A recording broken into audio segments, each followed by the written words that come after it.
서귀포 여중에 2022년 9월 신규 교감으로 갔거든요. 그런데 아까 이영호 팀장님이 그때 저를 바라봤던 모습을 잠깐 이제 말씀을 드렸는데, 제가 가자마자 일명 1대9 학폭으로 접수된 사안이 있었습니다. 근데 그 갈등 조정을 이영호 팀장님과 우리 회복적 정의를 공부했던 이제 분들이 오셔서 갈등 조정을 해주셨어요.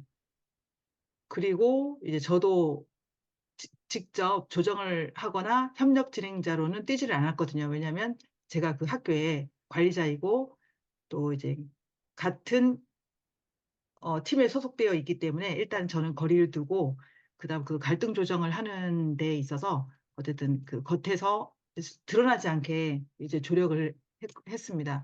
근데 이 사안이 1학년 전체에 굉장히 큰 사안이었고, 이 사안이 학폭으로 접수가 됐는데 결국은 이제 접수가 취하되고, 갈등 조정이 마무리되고 나서 한 달, 두 달, 석 달, 넉 달, 그리고 1학년을 다 마감하고 그 아이들이 2학년이 됐어요. 그때 피해 학생인 학생이 지금 현재 우리 학교의 부회장입니다. 그리고 그 피해 학부모 우리 학교에 와서 엄청 노발대발하고 이제 뭐 성인이 돼서까지 뭐 어떻게 하겠다라고 이제 비장하게 말씀하셨던 그분은 운영위원으로 작년에 활동을 하셨습니다. 그런 모습을 학교 선생님들이 목격을 했어요. 적어도 1학년 담임선생님들은 그 과정을 다 봤거든요. 그래서 저 괜찮다라는 그런 인상을 가졌죠. 그래서 이영호 팀장님이 제가 부임했을 때 일종의 큰 선물을 또 안겨주고 이제 가셨던 것 같습니다. 그래서 이영호 팀장님께는 제가 매번 그 추억이 있어서 감사함을 가지고 있습니다. 그리고 오늘 우리 교장 선생님이 이제 관리자 갈등 조정 연수를 오늘하고 내일 가셨는데, 이재영 원장님을 또 만났고, 이재영 원장님께서 오늘 이 RJ 연수가 있다라는 이제 말씀을 하셨고, 교장 선생님이 들어오신다고 6시 정도에 전화를 주셨더라고요. 어, 그래서 교장 선생님께 아까 인사 말씀도 이제 부탁을 드렸습니다. 이재용 원장님이 저보고 오늘 사삼을 자제하라고 했거든요. 근데 자제할 수가 없어요. 왜냐하면 제가 사삼을 통해서 회복적 정의를 만났고, 그리고 회복적 정의가 뭔지 알아버렸기 때문에 실천할 수밖에 없었거든요. 그래서 오늘 주제는 내가 만난 회복적 정의, 제주 사삼과 회복적 학교 문화 만들기입니다. 그런데 사삼은 아주 조금만 5분 정도만 이야기를 하고, 회복적 학교 문화 만들기에 그 2년간의 여정을 중심으로 이제 말씀드리도록 하겠습니다. 오늘 여러분들과 이야기를 나눌 부분은 사삼과 회복적 정의, 그다음 회복적 정의 철학과 관점, 그다음 회복적 질문으로 어떻게 학교를 운영하고 있는지, 그리고 그 여정을 한번 이야기를 나누도록 하겠습니다. 제가 회복적 정의를 만나게 된 게 제주 4.3을 공부하면서부터였거든요. 아주 직접적으로는 2019년도에 4.3 피해자 회복 탄력성 연구를 지금 현재 재단의 이사장님과 같이 진행을 했습니다. 4.3 때 마을이 불타고 일가 친척 전부 다 잃어버린 상태에서 홀로 남은 10살 미만 10대 청소년들은 어떻게 인생을 살 수 있었을까?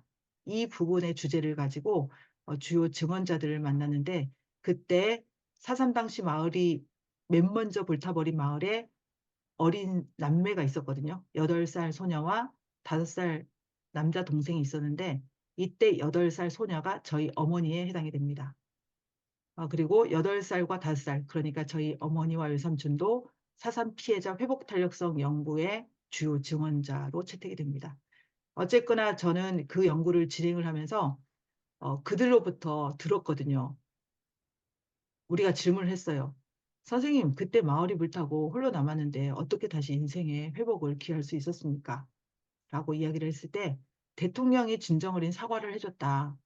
내 말을 들어주고 있다, 사람들이. 그럴 때 회복이 되는 걸 느낀다. 그래서 제가 더 여쭤봤어요. 그러면 전부 다 회복이 됐습니까? 아니다. 사람이 희생됐는데 어떻게 다 회복이 되느냐라고 이야기를 했습니다. 그래서 2019년도에 제가 본격적으로 회복적 정의를 공부하려고 했고, 저보다 앞선 저희 동료 교사, 오늘 여기에는 안 왔지만 저의 절친 김혜경 선생님이 회복적 정의를 먼저 접하고 있었습니다. 그래서 제가 김혜경 선생님한테 회복적 정의를 좀 제대로 하는데 좀 소개시켜 달라라고 했는데 협회를 알려줬고 제가 그때부터 이제 3급, 2급, 1급 과정까지 공부하게 됐습니다. 제가 사삼을 하면서 회복적 정의를 알게 된 건 제가 갖고 있는 사삼의 가치를 문화운동으로 벌이도록 되게 촉진제 역할을 했거든요. 회복적 정의를 만나지 않았더라도 제가 문화운동으로 가기는 마찬가지였을 건데 좀 더 조직적이고 체계적이고 효과적으로 이제 할 수 있는 그런 기회가 됐습니다. 아무튼 저는 고등학교 1학년 때 저희 어머니가 8살 소녀로서 마을이 불탈 때 홀로 남은 어린 남매였다라는 것을 제가 고등학교 1학년 때 알고는 엄청 울었어요. 어머니가 8살 어머니로부터 그때부터 각인이 됐거든요. 마을이 불탈 때 얼마나 뜨거웠을까. 밤새 아버지 어머니를 기다리는데 오지 않았던 그날 이후로 사라져버린 아버지를 평생 얼마나 그리워했을까. 마을이 불탔을 때 친척들이 다 불타버렸으니 친척 없이 사는 것이 얼마나 외로웠을까. 그래서 저희 어머니는 외롭지 않으려고 8명씩이나 자녀를 낳았어요. 그리고 외삼촌도 외롭지 않으려고 7명이나 자녀를 낳았습니다. 그리고 어머니와 외삼촌은 늘 걱정을 했어요. 왜냐하면 또 다른 사성과 같은 비슷한 일이 생겨서 우리가 홀로 지내게 될까 봐. 그래서 저희 어머니와 아버지는 어머니 아버지 없이도 자급자족할 수 있는 공동체를 어릴 적부터 저희들한테 교육을 이제 했습니다. 요 지금 화면에 보는 건 아까 말했던 사산 피해자 회복 탄력성 연구라는 것이고 그때 마을이 불탈 때 어린 남매 아버지는 한 번도 가본 적이 없는 서울의 마포연구소라는 곳으로 가서 무기징역 판결을 받고 복역을 하다가 간첩죄로 복역을 하다가 6.25 전쟁 때 총살됩니다. 이런 사람들이 제주 전체 희생자 수는 3만 명인데 이렇게 형무소로 가서 희생이 됐던 사람들은 2,530명이 됩니다. 8살 어머니가 결혼을 했어요. 그리고 외롭지 않으려고 자녀들을 낳았거든요. 8명을 낳았어요. 그때 어머니는 또 사선과 비슷한 일로 불의의 사고로 부모가 돌아가시게 뭐 무슨 일이 생기면 우리가 또 홀로 남을까 봐 이런 원칙을 세워줬습니다. 이게 형제 책임주의 20살 독립의 원칙, 직업 예정선 뭐 이런 거거든요. 우리한테 문제가 생길 때는 8명 형제가 다 의지하도록 이제 알려주셨고 20살부터는 경제적 심리적 독립을 하라고 이야기를 하셨고 직업 예정선은 어머니 아버지 없이도 자급자족할 수 있는 공동체를 이제 꾸렸습니다. 이게 굉장히 저한테는 중요한 유산이에요. 제가 학교에 교사를 하거나 지금 관리자를 하거나 형제 책임주의가 저를 안내를 합니다.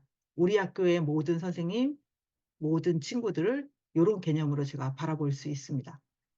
어, 저희 어머니, 이 상장은 저희 외삼촌이 목수거든요, 현재도. 근데 집 없는 사람들 집을 지어주는 이제 목수 모임을 만들었습니다. 왜냐하면 본인의 트라우마를 극복하기 위해서. 왜냐하면 못질을 할 때마다 못질 소리가 들리지 않고 마을이 불타고 사람들이 죽는 비명 소리에 본인이 놀라고 힘들고 하다가 이런 그런 깨달음을 가졌대요. 그때 피해를 받은 사람들 조금이라도 내가 위로해 줄 수 있는 방법은 그들에게 집을 지어주는 것. 근데 혼자 집을 못 지으니까 집을 짓는 모임을 만들자라고 해서 그런 활동을 쭉 해서 노무현 대통령 표창장을 받습니다. 제가 책을 썼습니다. 사삼이 나에게 건넨 말이라는 책이거든요. 근데 8살 이제 꼬마 어머니는 사삼을 만나서 학교를 다니지 못했어요. 그래서 글을 몰라요. 그래서 어머니는 학교를 다니지 못하고 글을 몰라서 상을 받은 적이 없습니다. 어, 그래서 제 책에 이 사진과 이 표창장이 들어가는데 어머니가 받은 상장이 하나 있었으면 좋겠다라고 생각을 했거든요. 네, 지난주 토요일 날 사삼평화재단으로부터 장한 어버이상을 받았습니다. 제 책이 지금 3세를 찍었거든요. 2,000부씩 총 3세를 찍었는데 다음 4세 찍을 때 어머니가 받은 상장도 하나 올리려고 하고 있습니다. 제가 이야기하는 것은 전부 다 사삼이라는 말로 하긴 하지만 전부 다 회복에 중점을 둔 이야기라는 것들을 여러분들은 알 수 있을 겁니다. 사삼의 주요 맥락 중에 제일 마지막에 노약자 희생 비율이 33%가 돼요. 3만 명에 33%. 그래서 제가 사삼을 알아버렸잖아요. 고등학교 1학년 때부터 쭉 지금까지.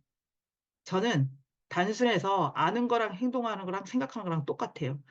그래서 노약자 희생 비율이 33%이기 때문에 학교에서 만나는 아이들 중에서도 아픈 아이, 약한 아이들에 대해서 눈길이 저절로 갑니다. 그래서 일주일에 2번 보건쌤하고 상담쌤하고 상담을 하거든요. 어제도 이제 우리 교장선생님도 계시지만 기획회의 때 선생님들께 말씀을 드립니다. 긴급으로 가정 환경이 어렵게 됐거나 상황이 어려운 아이들을 계속적으로 발굴해 주십시오. 지난주는 2명의 학생을 발굴해서 긴급 지원을 했습니다. 내일 전학을 갈 학생이 있다면 가장 그 친구와 내일 전학을 가더라도 가장 행복한 경험을 만들어 주십시오. 어떤 아이가 전학을 갈 때 낙인 찍혀서 가거나 공동체에서 쫓겨나는 기분으로 가는 일은 절대 있어서는 안 됩니다. 라고 누누이 얘기를 합니다. 제가 요 화면을 담임할 때부터 얼마나 많이 띄워놓은 화면인지 몰라요. 저는 이거 뭐 어떤 거냐면 이제 4.3 그 해방이 되고 나서 미군정 시기에 전국적으로 새나라 건설을 위한 준비를 하거든요. 그때 만들어진 단체가 민주주의 민족전선, 줄여서 민전이라고 해요. 근데 이 민전에서는 새나라 건설의 원칙을 정하거든요. 근데 이 원칙이 너무 마음에 들어요, 저는. 왜 마음에 드냐면 새나라에는 누가 살지 이 고민을 합니다. 새나라에는 학생이 사는구나. 그래서 5번이 탄생합니다. 새나라에는 여성이 사는구나. 근데 남자를 쫓아내지는 않아요. 3번의 문장이 나옵니다. 새나라에는 누가 살지? 농민. 지주를 쫓아내지는 않습니다. 지주와 농민이 같이 잘 사는. 새나라에는 누가 살지? 노동자, 기업가를 배제하지 않습니다. 청년의 힘으로 움직이는 나라. 이것을 저는 학급 급훈을 정할 때나 어떤 공동체를 세울 때 항상 보여주거든요. 우리 공동체는, 우리 동아리에는, 우리 학급에는, 우리 학교에는, 우리 학년에는 누가 삽니까? 라고 질문을 합니다. 그러면 그 사람들이 모두 주인공이 되는 그런 어떤 모임이나 공동체를 세우면 되지 않겠습니까? 어, 이제 다 넘어가고 하도록 하겠습니다. 요거는 저한테는 아주 기쁜 일이거든요. 올해 제주시가 정한 올해의 책으로 이제 선정이 됐는데 제가 왜 기쁘냐 하면 제가 북콘서트를 대전에서 현경 작가님이랑 할 때 시각장애 학생들하고 어른들이 많이 왔거든요. 그 사람들이 저는 그렇게 글을 읽어보지도 않았는데 엄청 크게 확대를 해서 제 책을 복사해서 왔더라고요.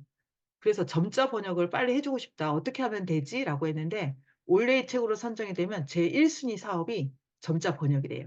80% 번역이 끝났다고 합니다. 여기까지가 이제 4.3 이야기로 마무리될 겁니다. 이거는 작년에 제주지방 법정이거든요. 누군가가 이런 말을 했습니다. 4.3으로 인구의 10분의 1이 죽었고 그들은 통한의 세월을 살았다. 그들의 이야기를 들어보면 어떤 입증할 만한 증거도 없다. 이들에게 무죄를 선고하여 주십시오. 얼핏 보면 변호사 얘기 같잖아요. 그런데 검사의 이야기였어요. 이 말을 듣고 판사가 무죄 판결을 하면서 할망하르망들 그동안 고생했수다라고 제주말로 위로를 합니다. 그때 울음바다가 됐거든요. 제가 이 부분에 포인트를 잡았습니다. 제 책에서. 왜냐하면 4.3은 국가 권력에 의한 희생이었거든요. 그런데 국가 권력을 대표하는 검사와 판사가 어, 죄가 없다고 하고 무죄 판결을 했잖아요. 진정 어린 사과를 한 거잖아요. 그래서 회복적 정의의 중요한 장면이라고 봤습니다. 그래서 회복적 법정에서 이루어진 회복적 정의라는 표현을 했거든요. 그래서 이 관련 기사와 제 책에 관한 내용이 이제 오마이뉴스로도 이제 크게 보도가 되면서 제가 이때 이 발언을 했던 검사와 이제 판사하고도 대화를 했는데 그 두 분의 공통점은 나는 이게 회복적 정의인 줄은 몰랐다. 하지만 회복적 정의라는 것에 일조를 했다고 하니 정말 기분이 좋다 이런 이야기를 했습니다. 그래서 회복적 정의의 핵심 부분은 진심 어린 사과라는 거죠. 우리가 사과를 하지 않으면 어, 피해 당사자는 그 가해 당사자를 영원히 원망을 할 수가 있잖아요. 그리고 가해 당사자가 다시 존엄한 인간으로 복귀하는 그런 과정을 놓쳐버리죠. 근데 진정 어린 사과를 통해서 이제 가해 당사자도 다시 존엄한 인간으로 이제 복귀할 수가 있는 거죠. 선생님들한테 제가 2022년 9월 달에 부임을 하고 이영우 팀장님이 오셔서 1대9 학폭 사건을 잘 조정을 해줘서 그게 한우라기의 어떤 그 상처 없이 전부 다 치유가 됐습니다. 그리고 그 다음 2월 달에, 2023년 2월 달에 제가 선생님들한테 올해 우리 학교 교육 목표를 수립하기 위해서 선생님들에게 여쭙거든요. 선생님, 이거 2023년이에요. 2023년 2월 달이 풍경이에요. 그때 제가 여쭙습니다. 선생님들한테. 선생님, 우리 학교가 어떤 학교가 되기를 원합니까? 라고 물었더니 선생님들이 이구동성으로 학폭 없는 학교, 민원 없는 학교 이렇게 말씀하시더라고요. 그래서 제가 그러면 회복적 학교라고 제가 이름 지어보겠습니다. 라고 했더니 그게 뭐냐고 이야기를 하길래 선생님의 인과응보라는 인과응보라는 얘기 들어보셨죠? 인과응보. 응보적 정의는 가해 학생하고 피해 학생을 분리를 해서 가해자는 처벌하는 그 이주의 어, 해결 방식이다. 그럴 때 선생님들은 어땠냐 혹시 경험으로. 그거는 설명 안 해도 되거든요. 선생님들은 교육적인 소신을 다하면서 지금까지 달려왔는데 우리 반에 학폭 사건이 벌어진다. 그러면 가해자와 피해자로 나누고 가해자는 처벌을 하고 피해자는 치유가 되지 않은 상태로 졸업을 하게 되고 그리고 가해 학생은 본인을 처벌한 것에 대한 원망을 하게 되고 선생님은 지금까지 했던 교육적 소신이 흔들리게 되고 응보적 정의가 가해자한테도 좋지 않고 피해자도 치유자로 만들지 못하고 있다는 한계를 다 알고 있더라고요, 선생님들이. 가해 학생과 피해 학생이 생겼을 때 공동체조차도 안전하지 못하다는 것. 그래서 이거는 뭐 보여주고 되고 할 그런 게 아니었어요. 선생님들은 얘는 응보적 정의라는 표현만 안 했지 이런 절차대로 이제 학생 사안을 해결하는 것에 한계를 느끼고 있었습니다. 학폭 없는 학교, 민원 없는 학교를 응보적 정의로 처리하는 거에 대한 이제 한계를 선생님들이 다 알고 있었죠. 그래서 선생님 그러면 회복적 정의로 갑시다. 이제 그게 뭐냐고 물었더니 우리한테 갈등과 어려움이 늘 있을 수 있다. 하지만 우리는 회복에 중점을 두자. 가해 학생도 피해 학생도 다 우리 반이고 우리 학교 학생들이기 때문에 깨진 관계를 회복하고 피해를 회복하고 책임을 회복하고 그러면서 가해 당사자도 존엄한 인간으로 복귀할 그런 기회가 부여되면서 학급이 살고 학교가 살고 그랬더니 선생님들이 좋다고 하더라고요. 좋다고 하면 이제는 회복적 학교를 만드는 그런 과정으로 가야 되잖아요. 근데 제가 관리자잖아요. 어떤 학교든지 위에서부터 내리는 정책이나 이제 교육 활동에 대해서는 부작용을 있을 수 있습니다. 그래서 저는 어떻게 했냐면 회복적 정의를 가장 원하는 사람을 찾았어요. 우리 학교에서. 그 사람들이 누구냐면 학년부장이에요. 3명. 중학교에 있으니까 3명. 학생부장이에요. 사안 처리 골치 아프니까 4명. 상담 스님도 골치 아파요. 왜냐하면 학폭 사건 같은 것이 생기면 본인의 일거리도 증가하거든요. 5명. 그리고 3명은 제가 부탁을 했어요. 일 처리를 해줄, 예를 들면 연수 같은 것을 해줄 연구부장, 그리고 진로부장, 진로 선생님, 진로 선생님, 보건 선생님까지 이제 같이 넣었습니다. 그래서 이 8분께 회복적 정의에 대한 이제 공유를 했고 그분들이 전부 다 자발적으로 원해 주셨어요.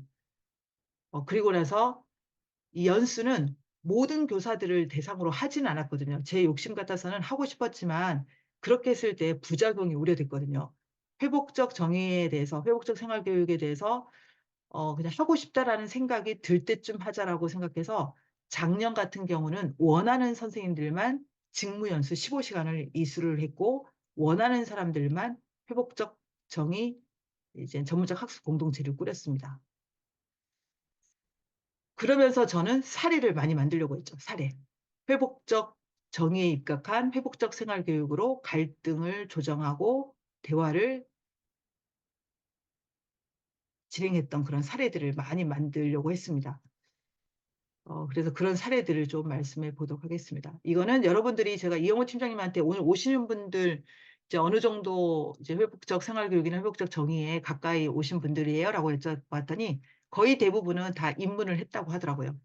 뭐 깊게 얕게 중간 정도는 있지만 전부 다 요 정도의 어떤 개념들, 회복적 정의의 기본 개념들은 다 알고 계셨다고 해서 이런 부분들은 넘어가도록 하겠습니다. 우리 학교 선생님들한테 이 부분을 좀 강조를 했습니다. 어떤 그 갈등이나 어려움 같은 것이 있을 때 꼭 이것을 뭐 외운다기보다는 요런 방식으로 갈등 조정을 하고 있구나라는 것을 눈치챌 수 있도록 제가 대화를 그렇게 이끌었고 갈등을 그렇게 조정을 했거든요. 어떤 일이 크고 작은 사안들이 일어나면 무슨 일이 있었지? 그때 무슨 어떤 심정이었지? 그리고 '쟤가 저렇게 힘들었구나.' 그러면서 상대방이 인정하는 모습을 보고 그가 스스로 책임을 지고 뭔가 행동하고 참여하는 모습을 보면서 이제 피해 당사자가 이제 마음이 안정되는 느낌이 들면서 치유되는 그런 과정들을 봤거든요. 이 구도는 제가 제주 4.3을 얘기할 때도 많이 얘기를 하거든요. 4.3 당시에 어떤 일이 생겼지? 그때 마을이 불탈 때 홀로 남은 어린아이들은 어떻게 인생을 살았을까? 무슨 이유로 그 어린남의 아버지는 마포형무소까지 갔을까? 그때 그런 구도를 만든 사람은 누굴까? 이게 국가폭력이었잖아요. 그래서 국가가 사과를 하고 특별법을 개정하고 뭐 배보상을 하고 트라우마 센터를 만들고 그런 것들을 하면서 이제 유족들은 치유가 되는 그런 과정을 겪습니다. 라는 얘기를 하면서 학교에서도 크고 작은 사안이 생길 때 이제 요런 구도로 이야기를 하고 있습니다. 그래서 적어도 1년 정도 지나니까 우리 학교에서 "누가 그랬어?"라는 야단치는 말은 사라졌어요, 학교에서. 아주 작은 갈등들은 이런 식으로 갈등 조정을 학년에서 하고 있습니다. 그래서 학년부장이나 담임선생님들이 오늘도 우리 갈등 조정 하나 했어요, 학년에서." 이렇게 해요. 근데 학교 간에 걸쳐진 것들은 학생부로 오고 저한테 옵니다. 그래서 올해 제가 5건의 갈등 조정을 했거든요, 올해는.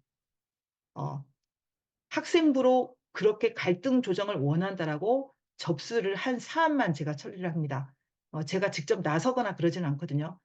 웬만한 것들은 학년에서 하고 학년의 역량을 키워줘야 되기 때문에.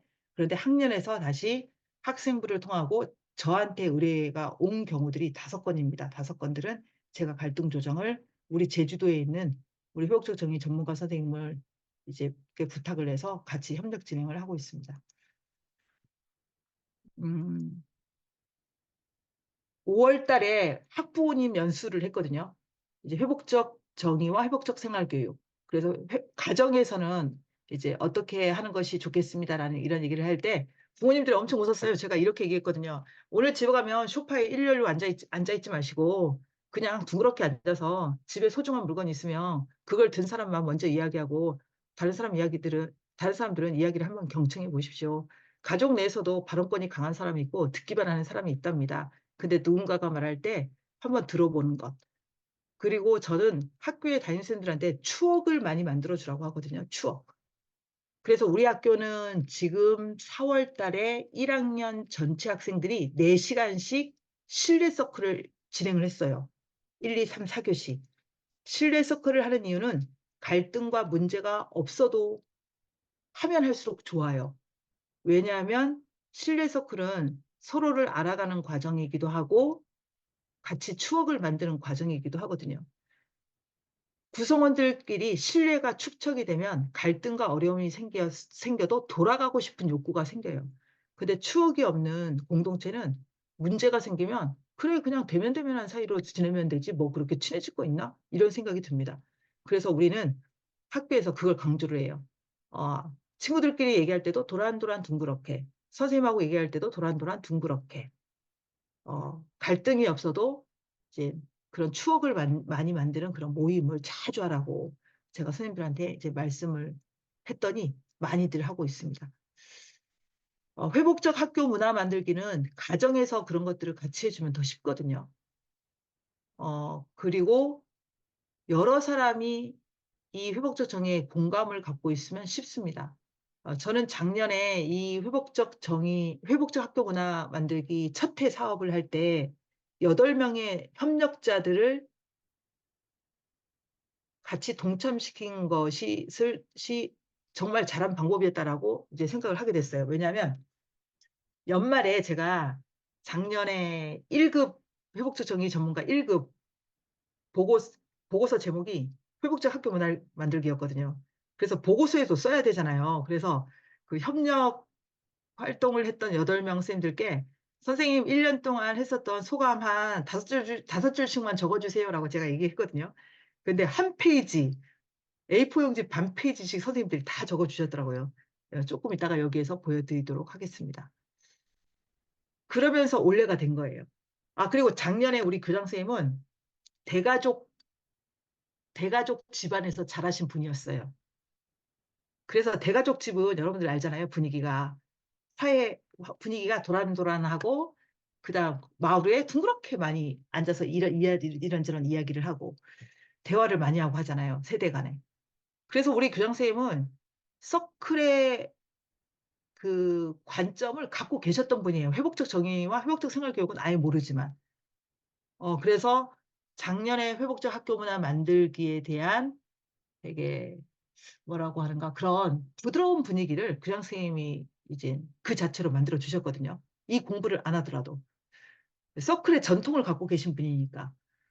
그리고 나서 이제 교장 선생님이 가셨고 우리 교장 선생님은 "아 서귀포 여중 너무 좋다. 이제 올해는 더 좋을 건데."라고 이제 막 기대를 했는데 이제 제주도에서 가장 큰 이 특성화고 학교로 이제 발령이 났고 오늘 아까 금방 인사를 하신 새로운 교장 선생님이 오신 거예요. 새로운 교장 선생님이 오시고 나서 "우리 학교는 작년부터 회복적 학교 문화 만들기를 실행하고 있습니다."라는 이야기를 하고 제가 뭐 이야기를 많이 한 것 같지는 않거든요. 근데 어느 날 우리 교장 선생님이 학교 비전과 목표에 회복적 학교 문화로 설정을 하시겠다고 하고 학교 비전 만드는 그 연수를 통해서 교사들의 동의를 이제 이끌었습니다. 그래서 우리 학교는 아예 작년에는 문서화되지 않았고 올해는 아예 문서로 회복적 학교 문화 만들기가 우리 학교의 비전이자 이제 목표가 됐습니다. 학교장은 어 학교 교내외 중요한 이제 행사나 중요한 교육 활동이 있을 때 학교의 비전과 이제 목표를 학생들과 학부모님들과 공유를 하거든요. 우리 교장 선생님은 제 귀로 듣는 것만 해도 한 대여섯 번 정도는 "우리 학교의 비전과 목표는 회복적 학교 문화 만들기입니다." 이런 말씀을 계속 하시더라고요. 6번 정도 하신 것 같아요. 그래서 부모님들이나 학생들은 회복이라는 말에 대해서 좀 익숙해졌어요. 그래서 아마도 요 지난 5월 달에 학부모 쪽에서 회복적 학교 문화에 관한 연수를 요청을 한 거예요. 그래서 제가 그냥 한 거죠. 우리 학교 학부모님들 대상이니까. 그리고 교장 선생님이 그런 역할을 해 주신 건 정말 잘하신 것 같아요. 왜냐하면 작년 교장 선생님은 서클의 전통을 갖고 계신 분이어서 작년의 느낌에는 작년 교장 선생님이 맞거든요. 왜냐하면 처음 회복적 생활 교육을 시도하기 때문에 처음부터 문서화할 때는 부작용이 좀 있을 거예요. 그런데 작년 교장 선생님 같은 경우는 부드러우면서 그냥 본인이 이야기를 하는 방식이 그러한 서클의 방식을 둔 분이었기 때문에 작년의 관리자가 회복적 생활 학교 문화 만들기 1년 차에 맞았다라는 생각이 들었고 올해는 2년 차기 때문에 이게 학 학교 문화 만들기로 가려면 '모든 사람이 동참해야 된다.'라고 이젠 생각을 했습니다. 작년에는 자발적으로 했다면 2년 차에는 동참. 그래야 문화로 정착이 될 거잖아요. 제가 서귀포 여중에 아마도 지금이 만 2 년째 들어가니까 길게 있으면 1년 정도 있을 거거든요. 그런데 저 혼자 갈등 조정만 하고 저 혼자 회복적 대화만 하고 하다가 제가 빠져버리면 학교는 다시 또 원점으로 돌아가 버리잖아요. 그리고 원점으로 돌아가는 것보다 더 못한 상황이 벌어질 수도 있을 것 같아요. '아 그거 회복적 정의 그거 그냥 하는 사람만 하는 것이다.'라고 생각을 할 수 있잖아요. 그래서 이제 올해는 이제 3 년째쯤 될 때 '문화가 정착된다.'라고 봤을 때 2 년째는 학교의 비전과 목표로 제시가 되고 이거를 모든 교사들이 이제 연수를 통해서 모든 사람들이 이렇게 하도록 하면 좋겠다라고 생각이 들었습니다. 그런데 또 여기에 또 맹점이 있어요. 모든 사람들한테 "회복적 생활 교육을 다 하세요."라고 하면 이 회복적 생활 교육이나 회복적 정의는 본인이 내키지 않으면 할 수가 없는 거예요. 회복적 갈등 조정도 이제 매뉴얼로 그런 기법으로 그런 기능으로 접근을 할 수 있지만 기법이나 기능으로 접근했을 때 문제가 풀리는 정도와 진짜 회복에 방점을 두고 정말 정성스럽게 접근해서 갈등을 푸는 경우는 하늘과 땅이에요. 저도 인근 학교 이제 친한 선생님들로부터 듣거든요. 자기네 학교도 회복적 갈등 조정했다. 자기도 참관을 했는데 그냥 뭐 매뉴얼이던데 그냥 그거 뭐 순서대로 하는 것 같던데 이런 얘기들도 제가 많이 들었거든요. 그래서 2년 차 우리 학교의 회복적 학교 문화를 만들기 위해서 전 교사를 동참을 어떻게 할 것인가가 저의 고민이었어요, 3월 달부터. 저를 도와주기 위해서 우리 학교의 사례들이 지금 5 개씩이나 나온 건지 뭔지는 모르겠습니다마는 우리 학교에 좋은 사례가 생겼습니다. 이 좋은 사례라고 하니까 이제 저 아는 선생님들이 막 웃더라고요. 좋은 사례가 생겼다라는 것은 갈등과 어려움이 그만큼 있었다는 얘기잖아요. 문제 사안들이 있었다는 얘기잖아요. 어 우리 학교에 지금 3월 달부터 이번 주까지 조정할 건까지 하면 총 5건의 큰 사안들이 있었어요. 그리고 그 사안들은 1 학년, 2 학년, 3 학년이 다 관련이 됐어요. 한 학년 사안이거든요. 또 한 학년 사안, 또 한 학년 사안이에요. 그리고 인근 학교가 결합이 된 사안도 2건이나 있어요. 그래서 학년의 사안이 걸쳐질 때 그 학년 부장과 담임 선생님들이 갈등 조정 자리에 들어옵니다. 그리고 우리 교장 선생님은 감사하게도 갈등 조정에 교장 선생님이 출장 갈 때만 빼고는 전부 다 들어오셨거든요. 그러면 갈등 조정의 당사자들은 되게 부담을 느낄 수도 있어요. 왜 교사들이 많이 들어오면. 그런데 저는 이 갈등 조정 자리에 들어온 사람들을 조력자라는 표현을 했어요. 조력자. 여러분의 갈등과 여러분의 그 대화를 순조롭게 풀고 그다음 약속을 잘 이행할 수 있도록 조력자 역할을 해 주실 분들이 참여를 했다라고 하고 실제 조력 역할을 또 해 주셨어요. 그러면서 3 학년 사안이 이 효율적 갈등 조정으로 해결되면서 3 학년 선생님들 사이에서는 '아 이게 답이구나. 이렇게 가면 되는구나.' 공감대를 얻은 거예요. 그리고 2주 전에 2 학년 사안을 또 한 번 해결을 했습니다. 사안들이 좀 컸거든요. 한 5-6 명들이 관여됐던 분들이니까. 그리고 어제는 제가 서귀포예요. 근데 제주시에 있는 학교랑 성 관련 사안이 생긴 거예요. 이거는 굉장히 좀 조심스럽게 접근해야 될 부분이었죠. 이제 그 건이 하나 해결이 됐습니다. 여기까지 얘기하면 성서는 이거는 특별 케이스여서 갈등 조정이나 이렇게 하면 안 되는데."라고 이제 생각을 하실 수 있는데 그건 쪼끔 이따가 이제 어 말씀을 다시 드리도록 하겠습니다. 그래서 우리 학교는 1 학년, 2 학년, 3 학년에 관련된 사안이 각각 생기면서 그 학년의 학년부장과 관련된 선생님들이 참여를 하고 재발 방지와 약속 이행문을 작성하는 데 도움을 주고 그 모니터링을 하는 당사자들이 된 거예요. 그래서 이제 회복적 생활 교육이나 회복적 정의에 대해서 그냥 관여하게 돼 버린 거죠. 제가 이렇게 "하세요."라고 하는 것이 아니라 자발적으로. 그리고 이제는 학교에 전문적 학습 공동체가 이제 꾸려졌고 아직 활동은 안 되고 있습니다마는 이제 6월 달부터 이제 시작을 할 예정입니다. 그리고 또 연수가 계획되어 있습니다. 그리고 이제 교장 선생님께서 아까 말씀하셨듯이 이제 각종 행사 때 우리 학교의 비전과 목표를 소개할 때 회복이라는 이야기를 하고 있습니다. 교장 선생님이 이제 5월 달에 1, 2, 3 학년 학생들을 대상으로 이제 10 분간 교육을 진행하셨거든요. 그때 학교 생활 전반적인 교육에 대해서 얘기할 때도 이 회복적 생활 교육에 대해서 한 5분 정도 이제 말씀을 해 주셔서 학생들은 이게 뭐지?"라고 하다가 아이들은 추억하더라고요. "아 맞아, 맞아, 맞아. 어 지금 1, 2, 3 학년. 아 맞아, 맞아, 맞아." 하면서 추억하더라고요. 뭐냐면 지금 1 학년 아이들은 최근에 4 시간 동안 실내 서클을 했습니다. 그리고 지금 2 학년 아이들은 1 학년 때 4 시간을 했어요, 실내 서클을. 3 학년 학생들도 작년에 했어요. 그래서 지금 구성원들은 전부 다 회복적 서클을 알고 있어요. 그리고 학급에 회복적 질문법이 붙여져 있습니다. 그리고 학생 그 자치회 간부들하고 반장, 부반장들 있잖아요.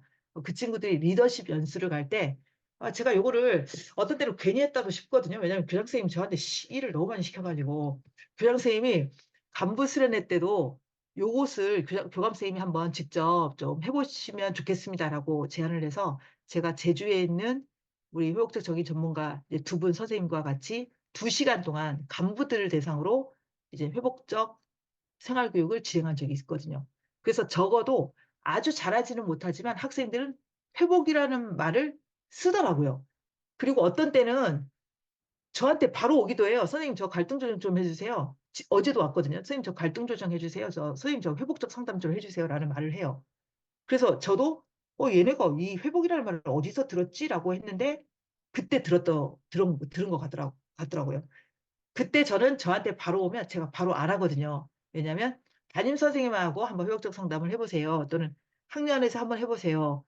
그리고 "선생님이 조력할 거 있으면 학생부를 거쳐서 선생님한테 오게 돼."라는 그런 얘기를 하는데 아이들이 회복이라는 말을 쓰는 애들이 좀 생겨나고 있습니다. 그리고 선생님들도 쓰고 있고요. 그래서 제가 이제 이야기 드리고 싶은 것은 회복적 학교 문화를 이제 만들 때 회복적 학교 문화는 일종의 문화 운동이기 때문에 자발적인 참여를 촉진할 수 있는 그런 방법을 교육적이고 철학적으로 고민하는 것이 먼저 우선시 돼야 되겠더라고요. 그래서 저는 이제 2년 차잖아요. 아까도 말씀드렸다시피 1년 차 때는 이제 자발적인 사람들을 이제 모으는 데 중점을 뒀고 그렇더라도 협력적으로 이제 같이 가줄 이제 분들을 찾아야 되는 거죠.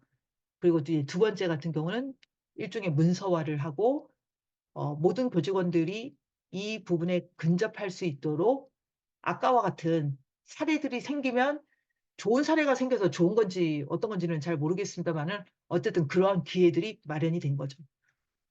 우리 학교가 회복적 학교 문화를 만들기 위해서 여러 가지 노력을 하고 있다고 하더라도 내일 학폭 사건이 터질 수도 있어요. 모레 생길 수도 있고. 갈등과 어려움이 생길 수는 있거든요. 그런데 회복적 정의에 입각한 회복적 생활 교육을 하고 있고 본인이 회복에 방점을 둔 교육 활동을 하고 있고 회복적 질문을 하고 있다면 어 두렵지가 않은 거죠. 그리고 우리 반의 공동체, 우리 학교의 공동체를 그냥 유지할 수 있다라는 그런 신념도 생기는 거죠. 그러니까 저 같은 경우도 이제 학부모 민원이 언제 생길지 모르거든요. 학부모 민원은 지금은 없습니다. 제가 서귀포 여중에 가고 나서 학폭으로 접수된 사안은 2건이 있었는데 전부 다 이제 철회가 됐고 어 건으로 지금 된 것은 1건도 없습니다. 그리고 민원은 언제든지 올 수 있거든요. 저도 제가 가서 민원을 이 회복적 갈등 조정으로 해결한 사례들도 있는데 민원이 오더라도 '아 이러이렇게 해서 이렇게 하면 학부모도 살고 학교도 살고 선생님도 살 수 있구나.'라는 그런 신념이 좀 생기는 거죠.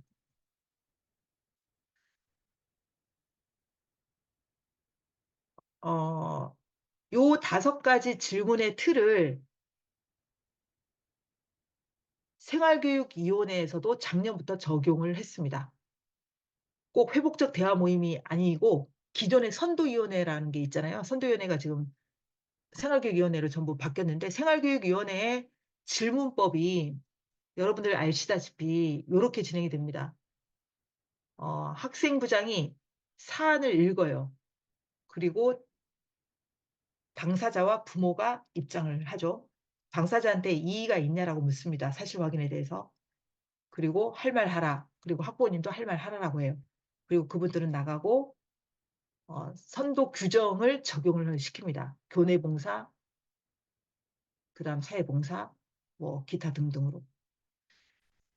그리고 뭐 교내 봉사는 뭐 청소 교내 봉사 뭐 3 회, 5 회, 그다음 교육 이수 뭐 이런 것들로 이제 하게 되죠. 이게 기존의 생활교육위원회 질문과 처벌 방식이었거든요.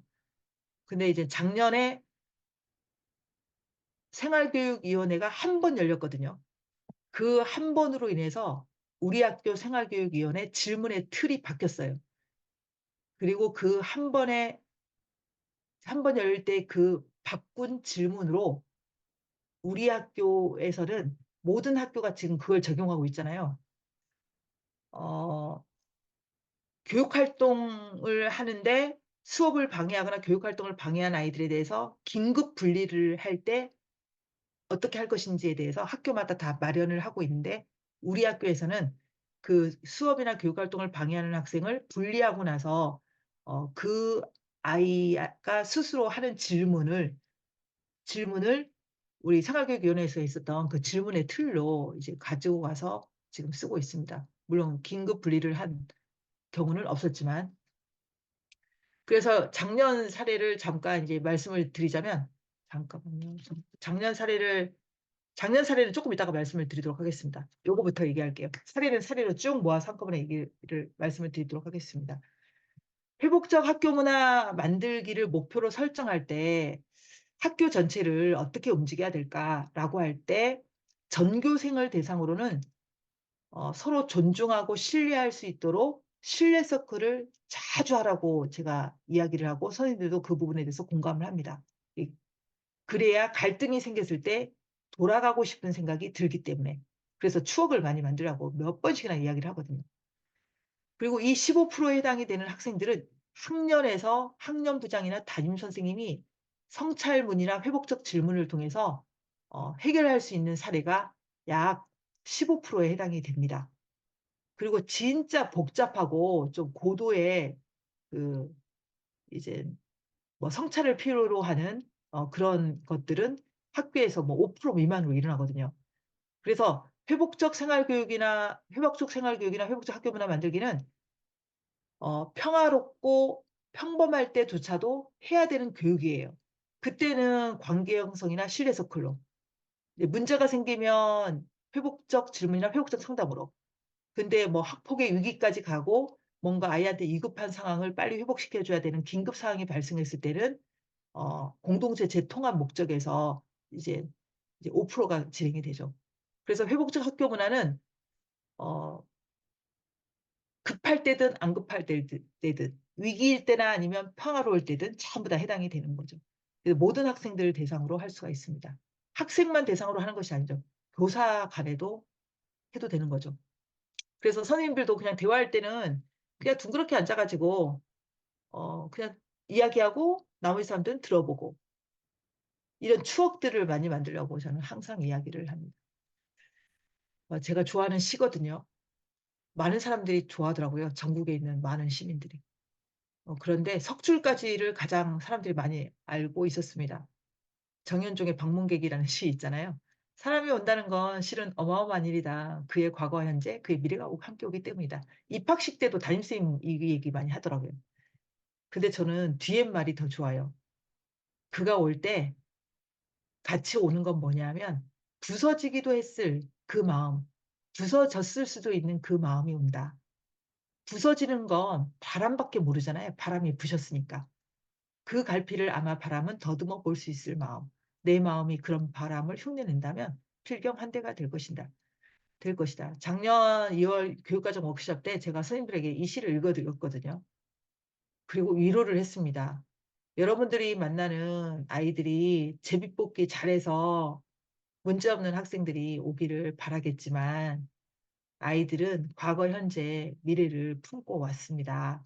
그 과거에는 부서졌을 수 있는 그 마음이 온 겁니다. 중1 담임 선생님들은 아이랑 상담하고 아이랑 지낼 때 초등학교의 아픔과 어려움과 그 어려웠던 그 가정의 모습들이 그대로 올 수도 있다. 그런 것들을 수용하고 아이들을 바라보면 더 회복에 중점을 두지 않을까요?라고 이런 얘기를 합니다. 작년의 이야기였는데 앞에서 대부분 했거든요. 여기서 좀 특이한 거 없어요.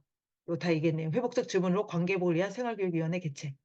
한 건이 있었는데 요 사례는 조금 이따가 사례를 모은 거에서 이야기하도록 하겠습니다. 첫 번째 거 문서화는 시키지 않았어요. 구두로만 했고 연수나 교육으로 진행을 하기 위한 목표 합의였어요. 이게 작년 모습이었죠. 그리고 이런 연수나 아니면 전문적 학습 공동체는 전부 다 자발적으로 원하는 분들만 했습니다. 그런데 특이하게 작년에 연수를 받은 사람들이 22명이었거든요. 그런데 전문적 학습 공동체에 21명이 이제 가입을 하셨습니다. 이게 서클인 거죠. 얼마나 좋습니까? 둥그렇게 앉아가지고 누가 우위에 있는 것도 아니고 도란도란 추억을 나누는 이야기들을 하면 되죠. 작년에 학생들이 435명이 있었거든요.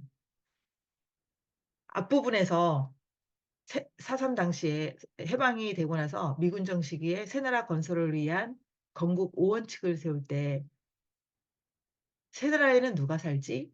우리 학급에는 누가 살지? 우리 동아리에는 누가 살지? 우리 학교에는 누가 살지? 이런 것들을 항상 생각해 보면 좋을 것 같습니다.